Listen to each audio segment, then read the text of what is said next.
మెరిసే తెల్లని చర్మం కోసం Japanese glutathione fruits flowers extract తో చేసిన ప్రిస్మాస్ గ్లూటా రోసా సోప్. నమస్తే రమ్మ గారు. నమస్తే జయ. ఏదైనా ఒక స్టోరీ చెప్తారా? దయ్యపు తిండి కథ చెప్దామా? దెయ్యపు తిండి ఎప్పుడు అంటూ ఉంటాం మనం ఇంట్లో కూడా, దెయ్యంలాగా తింటున్నాం, తెగ తినేస్తే ఎక్కువ తింటే. ఇలాంటి దగ్గరగా రిలేటెడ్గా ఉన్న ఒక కథ ఇది వరకు చెప్పాము. నేను చెప్పాక మీకు అది గుర్తొస్తుంది, అప్పటిదాకా నీకు గుర్తురాదు. ఓకే, చెప్పండి రమ్మగారు. పూర్వం ఒక రాజుగారు ఉండేవారట, రత్నాకరుడని. అయితే ఈయనకి మంచి వేట సరదా, ఎప్పుడు వేటకి వెళ్ళేవాడు. చాలా మంచివాడు, చక్కగా బాగుండేవాడు. ఒక వయసులో 30-40 ఉంటాయి. అయితే ఏమైందట, ఈ వేటకెళ్ళి మామూలుగా కొన్ని ప్రాంతాల్లో నిద్ర చేయొద్దు అని చెప్తారు. వేటకి వెళ్ళేటప్పుడు ఏం చేస్తారు, జనరల్గా ముహూర్తం పెట్టుకెళ్తారు వెళ్ళేవాళ్ళు అప్పట్లో. ఇప్పుడు వేటలు లేవు కదా, దొరికిపోతున్నారు వేటకెళ్ళి. ముహూర్తం పెట్టుకుని వెళ్ళిన తర్వాత అడవిలో ఆటవికులు వాళ్ళు ఎవరైనా ఉంటే వాళ్ళ సలహా ప్రకారం ఎక్కడెక్కడ రాత్రిపూట పడుకోవచ్చు, ఎక్కడ రాత్రిపూట పడుకోకూడదు అనేవి తెలుసుకునేవాళ్ళు. ఓకే, తెలుసుకుని దొర ఇక్కడ విడిది చేయబోకండి, ఈ ప్రాంతం మంచిది కాదంటే ఇక అక్కడ విడిది చేసేవాళ్ళు కాదు. అయితే వీళ్ళు అలాంటి ఒక వార్నింగ్ పొంది కూడా ఎక్కడో ఓ చోట చీకటి పడిపోయి విడిది చేయవలసి వచ్చింది. ఈ రాజుగారికి నిద్రపోయేటప్పుడు నోరు తెరుచుకుని పడుకుంటాడట ఆయన. ఇప్పుడు కూడా మనం గమనిస్తాం, చిన్న గురకొస్తుంది నోరు తెరుచుకుపోతుంది, అరకళ్ళు తెరుచుకుని పడుకునే వాళ్ళు కూడా ఉంటారు కదా. అయితే ఈ రాజుగారు మంచి నిద్ర పట్టింది ఆయనకి. పగలల్లా ఆ వేటలో ఉన్నాడు కదా, నోరు తెరుచుకుని నిద్రపోతుంటే అక్కడ ఒక తిండిపోతు పిశాచి ఉంది ఆ ప్రాంతంలో. అది కాస్త రాజుగారి నోట్లోకి నుంచి ప్రవేశించేసింది లోపలికి. అయ్యో, నిద్రపోయాడు. తెల్లారేసరికి పిచ్చాకలేసేస్తోందట ఆయనకి. ఆకలి ఆకలి ఆకలి అంటే వాళ్ళు ఏం చేస్తారు, ఏవో కాస్త వండారు, గబగబా వండి పెట్టారు. ఆయన 10 మందికి సరిపడా తినేసాడు. వాళ్ళకి అర్థం కాల. మనిషి చూస్తే మామూలుగానే ఉన్నాడు, ఇంకా ఇంకా ఇంకా ఇంకా అంటాడు. వాళ్ళు 50 మంది వచ్చారు, 25 మంది, అందరికీ వండిన వంటంతా మధ్యాహ్నం ఆయనే తినేశాడు. ఇదేమిటో పట్టింది అనుకుని ఇంటికి తీసుకుపోయారు. ఇక తిండో తిండో తిండో తిండో తిండో 4 పూట్ల తినేవాడు. అమిత తిండి, ఎంత తిన్నా చాలదు. ఎంతమందికో వండింది ఒక్కడే తినేసేవాడు. ఏం చెయ్యాలో తెలిసేది కాదు. ఇక రాజ్యంలో వనరులు తగ్గిపోతున్నాయి, మీ తిండికి సప్లై చేయలేకపోతున్నామని మొదలుపెట్టారు. ఈ కొన్ని రోజులు ఇక రాజు కనిపించింది, ఇట్లా కాదు, మనం పని చేద్దాం, మనకు 300 మంది సామంతులు ఉన్నారు. కొద్ది రోజులు ఒక్కొక్కటి దగ్గర 4-5 రోజులు 3-5 రోజులు గడిపితే సరిపోతుంది. రాజు గుర్తించట్లేదా నేనేంటి ఇంత తినేస్తున్నాను తెలియట్లా, లోపల ఆకలిస్తోంది. రాక్షసి ఉండేసరికి మనిషి ఏం మామూలుగానే ఉన్నాడు, ఆయన తెగ తినేసి ఇంత అయిపోవాలి. మామూలుగా మనం ఏంటి, రోజుకో మామిడి పండు తింటే ఎండాకాలం అయ్యేసరికి 3 కేజీలు పెరిగిపోతాం. అవును, పెరగల మనిషి, పిశాచి తినేస్తుంది అన్ని. ఆయన మామూలుగానే ఉన్నాడు. సరే ఏమైంది, ఈయన ఇట్లా కాదు, ఈ ప్లాన్ వేసుకున్నాడు, సామంతుల దగ్గరికి వెళ్దాం. సామంతులు మొదట సరదా పడ్డారు. రాజుగారు ఎప్పుడు వచ్చేవాడు కదా, అలాంటిది మన ప్రాంతానికి వస్తానంటే 4 చూస్తాడు కదా, అంతేగా, 4 చూసి మనకి వలసినవి ఇస్తాడు. ఉండు, నాకేదో చిన్న ఇరిటేటింగ్గా ఉంది ఇక్కడ. ఇప్పుడు మనం కూడా ప్రధానమంత్రిని తీసుకొచ్చి చూపిస్తాము, ఆయన ఏవో 2 శాంక్షన్ చేస్తాడు, పడేస్తాడు కదా, అంతేగా. అవునా? మంత్రులు కానీ, ముఖ్యమంత్రులు కానీ, ప్రధానమంత్రులు కానీ, ఎవరైనా మినిస్టర్స్, ఎంపీలు మన ప్రాంతంలో పర్యటన చేస్తే మనకు కొన్ని ప్లస్లు అవుతాయి. అప్పుడు ఆ పద్ధతి ఉండేది అప్పుడు కూడాను.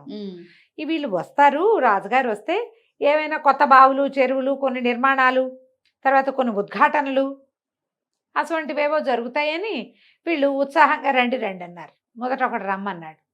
రమ్మంటే 4 రోజులు రాజుగారిని పోషించేసరికి టంగులు దిగినాయి వాళ్ళకి. అక్కడి నుంచి ఆయన పాలన అక్కడి నుంచి జరిగిపోయేది. అంచటపాల మీద రాజధానికి వార్తలు వచ్చేవి, ఏం చేయాలి, ఇవాళ ఏం చేయాలి, రేపు ఏం చేయాలి. అక్కడి నుంచి ఇంకో సామంతు, మొత్తానికి ఓ 10-15 ఊళ్ళు సామంతుల దగ్గరికి వెళ్ళేసరికి అయిపోయారు. మళ్ళా మొదటి సామంతు వంతు వచ్చింది. అమ్మో ఇంకా కోలుకోలేదు, మళ్ళీ వస్తున్నాడు ఈయన అనిపించడం మొదలుపెట్టింది. 2 రౌండ్లు 3 రౌండ్లు తిరిగాడు. వస్తున్నాడంటే గుండెల్లో రాయబడ్డం మొదలుపెట్టింది వాళ్ళు. మరి అంతేగా. అప్పుడు ఈ సమయం వచ్చేసాక ఈయన రత్నగిరి అని ఒక సంస్థానానికి వెళ్ళబోతున్నాడు, ఈ రత్నాకరుడు. ఆ రత్నగిరికి అప్పుడే వాళ్ళకి సదాశివుడు అని ఒక ఆయన కాశీలో చదువుకొచ్చి చాలా తెలివైన మాట తీరు అవి ఉన్నాయి. అతను వచ్చి సామంతుడి దగ్గరికి వచ్చాడు. తను విద్య చూపించి ఏదో బహుమతి పొందాం, ఉద్యోగం సంపాదిద్దామని. ఆయన అద్భుతంగా మోటివేషనల్ స్పీచ్ ఒకటి ఇచ్చాడు, సరదా జోకులు వేసాడు, అందరు నవ్వుతున్నారు, ఉత్సాహంగా ఉన్నారు. ఈయన మాత్రం ఇట్లాగే కూర్చున్నాడు సామంతుడు. మొత్తం అంతా సభ అయిపోయి మెల్లిగా సర్దుకున్నాక ఈ సదాశివం గారు వెళ్ళి సామంతుడి దగ్గర కూర్చున్నాడు. వాళ్ళ ప్రభు ఆయన, ఆ పరగణాకి ప్రభు. అయ్యా ఏమిటో ప్రభు మీరు కుశలంగా లేనట్టున్నారు, ఎక్కడా ఏ మాటకి స్పందించినట్టు కనపడలేదు, ఆరోగ్యం కులాసైనా ఏదైనా విపత్కర పరిస్థితిలో ఉన్నారా అని అడిగితే, ఏం విపత్కరం, తిండి విపత్కరంలో ఉన్నాను సదాశివన్ నేను, రాజుగారు రాబోతున్నారు సాయంత్రానికి. ఆయన మామూలు వాడు కాదు, ఇప్పటికి 3 సార్లు వచ్చాడు, ఇది 4గోసారి. దివాణంలో అందరూ తినేదంతా ఆయన తినేస్తాడు ఈ 4 రోజుల్లో. సప్లై కంటే వర్క్ ఎక్కువైపోతుంది, 4-5 వంట వాళ్ళని ఎక్స్ట్రా పెట్టుకుంటే కానీ ఈయన భోజనం అవదు. ఏమిటో ఆ పరిస్థితి తెలీదు. ఆయన ఏమి బాగా ఇంతలా ఉంటాడు ఏమిటండి అన్నాడు. ఏమీ లేడు, మామూలుగానే ఉన్నాడు. ఇప్పుడు 2 సార్లు 3 సార్లు వచ్చాడు కదా, మామూలుగానే ఉన్నాడు. అందరు సామంతులది ఇదే గోల, ఆయన తినటానికే ఇక్కడికి వస్తున్నాడు అని చెప్పాడు. ఓ పూట ఏముందండి, ఓ పూట కాదు నాయన, 4 పూటలా తింటాడు. ఆకలి ఆకలి ఆకలి, తిండి తిండి తిండి అంటాడు. ఏం చేయాలో తెలియటం లేదు. పైగా ఈ సంవత్సరం మనకు పంటలు తక్కువ ఉన్నాయి, పళ్ళు గిళ్ళు తక్కువ ఉన్నాయి. ఈయన వస్తాడంటే ఇంకో సంస్థానం నుంచి తెప్పించుకోవాలి మనము, కోతులు బెడద ఎక్కువైంది మనకి, దాంతో పంటలు కాయలు అవి తక్కువ ఉన్నాయి అన్నాడు. అనేసరికి సరే నేను కూడా వస్తాను, రాజుగారు వచ్చినప్పుడు నన్ను ఒక ప్లాన్ చేయనివ్వండి అని చెప్పారు. సాయంకాలం రాజుగారు వచ్చాడు 4 గంటల వేళ. వచ్చి రావడంతో ఫలహారం ఫలహారం ఫలహారం అన్నాడు, ఈవినింగ్ స్నాక్. రాజుకు బోల్డ్ రకాలు చేయించారు, బోల్డన్ రకాల పళ్ళు భక్ష్యాలు అన్నీ పెట్టారు. ఒక్కడికే పెద్ద పేటేసి ఆయన కూర్చోబెట్టి ఇంత చుట్టూత ఘటోత్కచుడికి పేర్చినట్టు పేర్చారు. ఈ సదాశివం గారు కూడా ఓ పక్కన పేటేయించుకుని కూర్చున్నాడు. ఆయన ముందేం లేవు. ఆయన ఏం చేశాడు, పక్క నుంచి ఒక గడ్డి పరక తీసి ఆ గడ్డి పరకను నవలటం మొదలుపెట్టాడు. రాజుగారు తింటూ తింటూ అదేమిటో తిండి లేనట్టు గడ్డి పరక నవ్వులుతున్నావు అన్నాడు. అనేసరికి సదాశివం గారు అన్నాడు, ఏముందిలేండి ప్రభు, తమరికి పక్కన బంతిలో ఎవరు లేకపోతే ఎట్లాగా, మీరు కానివ్వండి, అందుకని ఏదో ఒకటి నవలాలని ఇది నవ్వులుతున్నానంటే సిగ్గేసింది ఆయన రాజుగారికి, తగిలింది. ఇన్ని పెట్టు తింటూ ఒకటి ఇవ్వకపోవడం వెంటనే ఓ పండు తీసి అతనికి ఇచ్చాడు. ఆ పండు ఒలుస్తూ సదాశివం అన్నాడు, పండు కమలా పండిస్తే కమలా పండు ఒలుచుకుంటున్నాడు. ప్రభు మీరు ఫలహారం చేశాక రాత్రి భోజనానికి మధ్యలో కాసేపు విశ్రమించాలండి అన్నాడు. ఆ పనులు బోల్డ్, ఏం కాదండి నా మాట వినండి, విశ్రాంతి తీసుకోవాలి మీరు అంటే, మరి సాటివాడు తన పక్కన బంతిలో కూర్చున్నవాడంటే ఆయన పడుకోని నేను చేయను అని అంటే బాగోదుగా, మరి కొంచెం మృదు భాషగా ఉన్నాడు. అట్లాగే విశ్రాంతి తీసుకుంటా, దాందేముంది ఏర్పాటు చేయండి అన్నాడు. ఇవన్నీ చెల్లించాడు, పెట్టినవన్నీ ఒక 10-25 మందికి పెట్టి సరిపడా పళ్ళు పదార్థాలు అన్నీ తిన్నాడు. చేతులు కడుక్కుని తనకు ఏర్పాటు చేసిన మంచం మీద పడుకున్నాడు. పడుకోగానే సదాశివం ఏం చేశాడు, కాళ్ళు చేతులు కట్టేండ్రా అని కాళ్ళు చేతులు కట్టించేశాడు రాజుగారికి. ఆయన ఇట్లా అంత తిన్నవాడు ఒదిగి ఇట్లా పక్కకి పడుకోడు, వెళ్ళకిలా పడుకున్నాడు, 2 చేతులు పైకి పెట్టి చేతులు కాళ్ళు కట్టేశారు. 2 గంటలు 1 గంటన్నర నిద్రపోయాడు గట్టిగా ఆయన. అక్కడి నుంచి ఏం చేశారు వీళ్ళు, బోలెడు పదార్థాలు ఉండారు రాత్రికి, పాయసాలు, పులిహార, మంచి మంచి చార్లు పులుసులు, మరి సగ్గుబియ్యం సేమియా పరమాన్నాలు, దేని వాసన దాంతే కదా, కొన్నిట్లలో కుంకుమ పువ్వు వేశారు, కొన్నిట్లలో ఏలక పొడి వేశారు. అక్కడి నుంచి అన్నము మంచి గుమగుమలాడే వాసనలు వచ్చే 3-4 రకాల కూరలు, కొన్నేమో గారెలు చేయించారు. అన్నీ రాజుగారు పడుకున్న మందిరం దగ్గరికి చేరేశారు. అంతంత పాత్రల్లో పెట్టి ఈయనకి 1 గంటన్నర అయ్యేసరికి మెలకు వచ్చింది. వాసన వస్తుంటే ఆకలి పెరిగిపోతుంది. సరే ఈ సదాశివం వచ్చి రాజుగారి దగ్గర కూర్చున్నాడు. రాజుగారు లేవబోయాడు, చేతులు కాళ్ళు కట్టేస్తున్నాయి.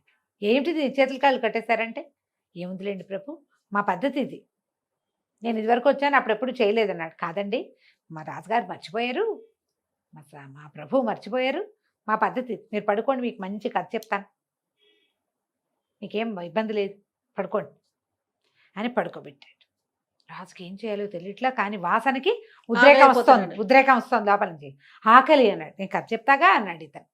అని మాకు పూర్వం ఒక గురువుగారు ఉండేవారండి. ఆయన హిమాలయాల్లో తపస్సు చేసుకున్నారు. అక్కడండి ఆహారాన్ని కొదవలేదండి. వాళ్ళు ఏం చేసేవాళ్ళు అంటే పెద్ద పెద్ద కొలనులటండి, అక్కడ పెద్ద పాయసం కొలను అని పాయసం గిన్నె దగ్గర పుచ్చుకొచ్చాడు, చిన్న కప్పులు వేసి. పాయసం చూడండి ఇలాంటిదే అచ్చు, ఇది పెద్ద కొలను. అక్కడి నుంచి హల్వాది ఒక పెద్ద గట్టుటండి, దానికి హల్వాతో గట్టు చేశారు ఆ పాయసం కొలనికి అని హల్వా తెచ్చి చూపించాడు. హల్వా ఓ రకం గుమగుమ, పాయసంది ఇంకోటి. అక్కడి నుంచి దాని మీదండి జున్నుతోటి అక్కడక్కడ కూర్చునేందుకు చంద్రకశిల వితర్దికలు ఉంటాయంటే చంద్రశీలలతో చేసిన అరుగులు ఉంటాయి కదా, అట్లా జున్ను అరుగులు అని జున్ను పట్టుకొచ్చాడు. జున్ను గుమగుమకి ప్రాణం పోతుంది. ఇహ ఒకటొకటి తీసుకొస్తాడు, ముక్కు దగ్గరికి మూతి దగ్గరికి తెస్తాడు. నోటు తెస్తే నోటకు రాదా, తీసేస్తాడు. అదే వాసన వచ్చేస్తుంది, చచ్చిపోతున్నాడు లోపల నుంచి ఈయన. ఇక అలాగిలాగ లేదు, ఎంత గోలొచ్చేసిందంటే రాజుగారు అరుపులు కేకలు, ఈయన కథ మాండు. ఎంత పెద్ద పెద్ద మేఘాలు ఉన్నాయంటే పులిహోర మేఘాలండి అక్కడ అని పులిహోర తీసుకొచ్చి చూపిస్తాడు. పెద్ద పెద్ద మామిడి చెట్లు అండి, మామిడి పండు సగం కోసింది ముక్కు దగ్గర పెడితే ఎలా ఉంటుంది పండిన మామిడి పండు. చక్రకేళీలు చూపిస్తాడు. అయితే ఇక అయ్యేసరికి రాజుగారు గింజుకుని ఆయనకి నీరసం వచ్చింది. లోపల ఉన్న పిశాచానికి ఉద్రేకం వచ్చేసింది. దానికి సమయం ఉంది, సాయంకాలం టిఫిన్ చేసిన తర్వాత 2-3 గంటలు, 3 గంటల తర్వాత అది ఆగలేదు, ఆకలిస్తుంది. ఈయన సదాశివం గారు సిద్ధంగా ఉన్నాడు. ఎప్పుడైతే ఈ రాజుగారు ఆకలి ఆయన పెద్దగా అరవంగానే ఈయన ఒక తోలు పుచ్చుకొని సిద్ధంగా ఉన్నట్టు. ఆ నోట్లో నుంచి ఆ పిశాచం బయటకు ఒక్క దూకింది తిండి మీదకి. దూకేసరికల్లా ఈ తోలు తిత్తులోకి పట్టేశాడు దాన్ని. ఈయన గమనించి అర్థమైంది ఇదేదో వేరే తేడా ఉందని. దాన్ని మూతి బిగించేశాడు, తీసుకెళ్లి వంటింట్లో పొయ్యి మండుతుంటే ఆ పొయ్యిలో వేసేశాడు. సరికి పెద్ద శబ్దంతో పేలిపోయిందట అది. ఆ మంటలు ఆకుపచ్చగా పసుపచ్చగా అట వచ్చినాయట. రాజుగారు గింజుకుని నిస్త్రాణగా ఉన్నాడు కదా, అంటే నిద్రపోయాట ఆయన. నిద్రపోయాడు, ఏమీ లేదు, ఇంకా మాట్లేదు మంతలేదు. ఈ పదార్థాలపై గిన్నెలన్నీ తీసేశారు. పొద్దున ఆయన లేచేసరికి తాళిపేశారు వీళ్ళు. అప్పుడే పిశాచం అయిపోయింది, తాళిపేశారు. ఆయన పక్క ఎదిరి పడుకున్నాడు. తెల్లారు కొంచెం నీరసంగా లేచాట. నీరసంగా లేచి ఏదో పని చేయడానికి సంస్థానానికి వచ్చామండి, ఏం చేయడానికి వచ్చామో మర్చిపోయాను, మంత్రి గారికి ఒక కబురు చేసి అదేమిటో కనుక్కోండి, నేను దంతధావనం చేసుకునే లోపల అని మామూలుగా దంతధావనం చేసుకుని ఈయన పెట్టిన 2 ఇడ్లీలు కాస్త కాఫీ తాగి మాట్లాడకుండా కూర్చున్నాను. అప్పుడు ఇడ్లీలు కాఫీ అట్లాంటిది మరి. కుడుములు ఉండ్రాళ్ళు పెట్టుంటారు, మా కోసం ఇడ్లీ కాఫీ చేసేదాన్ని. సరే సదాశివం గారిని పరిచయం చేశారు. నిన్న కలిశాంగా అన్నాడు. కలిశాంగా అన్న తర్వాత నాకేమైనా అయ్యిందా అని అడిగాడు. అడిగితే అతను చెప్పాడు, మీకు నోట్లోకి ఒక పిశాచి ప్రవేశించింది, కొన్ని నెలలుగా మీరు దాంతో బాధపడుతున్నారు, నిన్న రాత్రితో దాని పీడ విరగడి చేశాము, మీరు మామూలు రాజుగారిగా మిగిలేరు అనగానే రాజు చాలా సంతోషించి, ఇంత తెలివైన సమర్థుడైన వాడు ఒకడు మా దగ్గర ఉండాలి, మీరు చిన్న సంస్థానంలో ఉద్యోగం కాదు, రండి మాతోటి తీసుకెళ్తానని రాజుగారితో పాటు వెళ్ళి సలహాదారుగా వేసుకున్నాడు. ఏవైనా విపత్కర పరిస్థితులు వచ్చినప్పుడే కాకుండా రోజువారీ మాకు ఏదైనా సలహా దయచేస్తే, మీరు చదువుకున్నవారు కాబట్టి రాజ్యం బాగా ముందుకెళ్తుంది, మేము మిమ్మల్ని తీసుకుంటామని ఆయనకు మంచి ఇల్లు వాకిలి అరేంజ్ చేసి చక్కగా మంచి ఉద్యోగం జీతం ఇచ్చాడు. కథ కంచికి మనం ఇంటికి. బొబ్బలే ఉంది రమ్మగారు. నమస్తే అండి. ఉండి అప్పుడేనా నీకేం కథ గుర్తొచ్చిందో చెప్పు. గుర్తురాలేదా? ప్రేక్షకులు ఎవరికి గుర్తు రాకపోతే ఓకే, గుర్తొస్తే కామెంట్ పెట్టుకుంటారు. గుర్తొస్తే బోళ్ళంత మంది పెడతారు, నీలాగా ఉండరు ఎవరు. ఎందుకంటే నువ్వు ఒక్కసారే వింటావు. అవును, ఈ కథలు ఇష్టమైన వాళ్ళు ఒక్కో కథని 20 సార్లు 30 సార్లు వినేవాళ్ళు చాలా మంది ఉన్నారు. రైట్ రమ్మగారు, నమస్తే. సుమన్ టీవీలో మీ పర్సనల్ అండ్ బిజినెస్ ప్రమోషన్స్ కోసం కింది నెంబర్కి కాంటాక్ట్ చేయండి.